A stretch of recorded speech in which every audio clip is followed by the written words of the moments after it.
For some reason, Donald Trump recently decided to start pushing conspiracy theories, again, about Ruby Freeman and her daughter Shaye Moss, who both worked as election workers during the historical contention of 2020.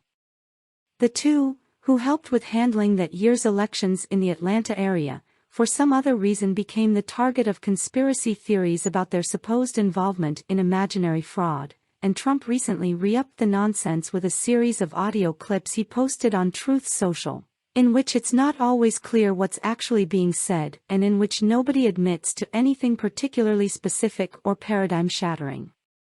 Nobody, not even a former president, has a right to intentionally spread damaging, defamatory lies about fellow citizens, Attorney Van Dubose, who represents both Freeman and Moss, said this week.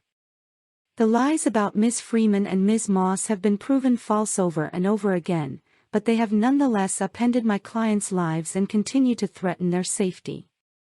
Using the word defamatory is certainly pointed, since a claim of defamation can, of course, provide the basis for litigation. The two already brought other litigation alleging defamation that targeted far-right media sources and Rudy Giuliani, the perennially embattled ally to Trump. Other plaintiffs have, too, including Dominion Voting Systems and Smartmatic, both of which are election technology companies that somehow became the subject of conspiracy theories about 2020 election fraud. Claims made by Trump and others about Freeman and her daughter were already comprehensively debunked.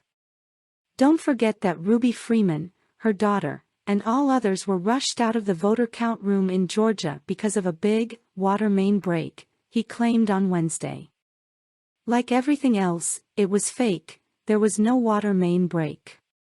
Ruby's group, only, soon came back into the room, with no security or vote watchers, grabbed the thousands and thousands of ballots hidden under a cloth-skirted table, and began putting them into, stuffing, the machines, all caught on tape, and so obviously wrong.